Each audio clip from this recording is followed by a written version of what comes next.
Okay, so this is what I usually do is I roll my dough out while the oil's getting hot.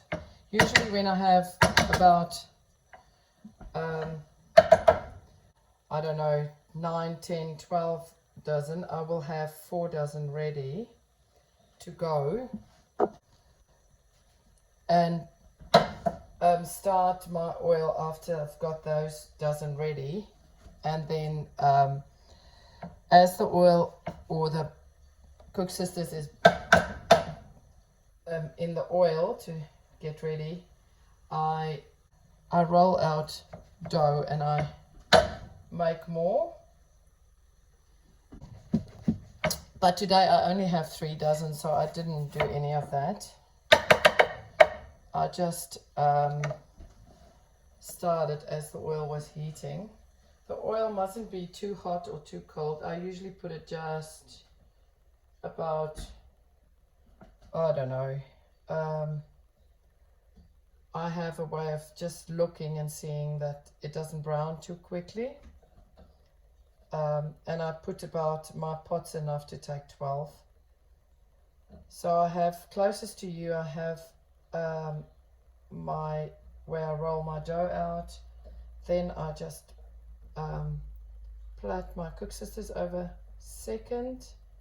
The view behind here is the oil and the syrup's over there, and this is just a little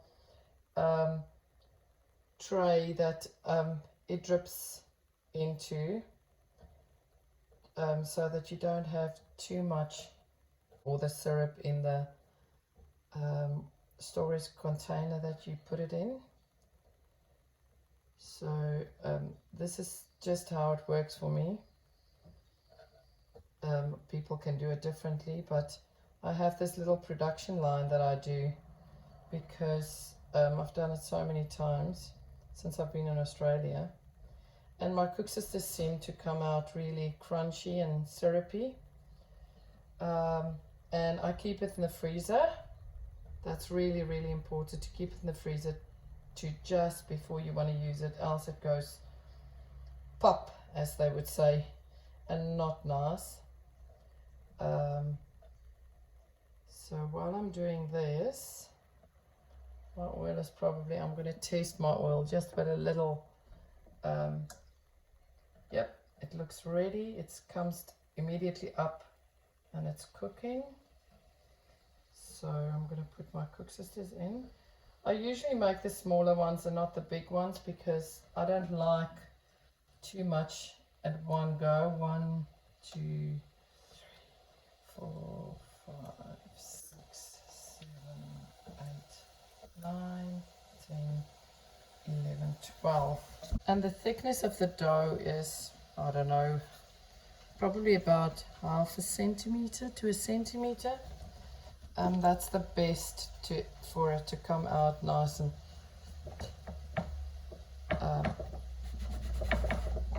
so you can see this is the thickness that you really need. Oh, this oil is a bit hot. So because it's so hot, I'm going to take this out for now and just put them on a little rack that I have to get rid of the syrup. You can see the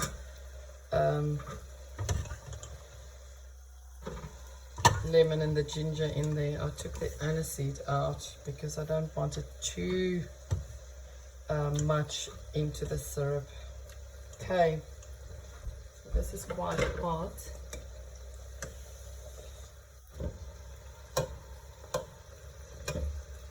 And I'm just turning it now. See, when things like this happen, when the oil's too hot, I haven't even touched the dough yet to get it ready. But I'm not in a hurry at the moment.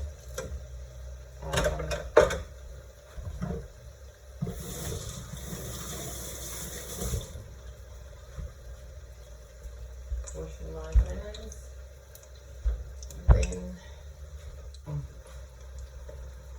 And I usually just have a little bit of flour next to me because sometimes it just doesn't want to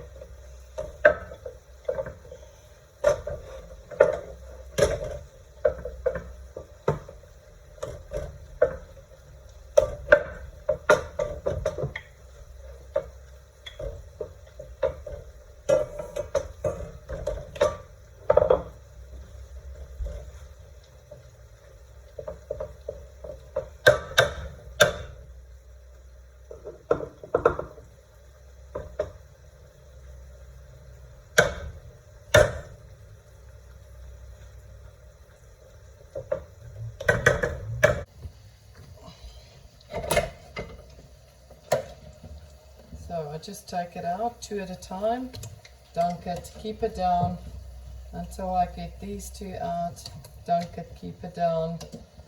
So what it actually does, it sucks up the syrup into the Koeksister, and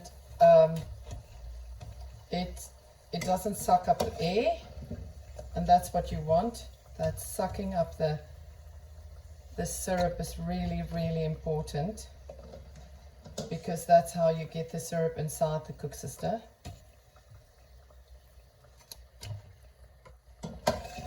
There you go, my 12 Koeksisters done.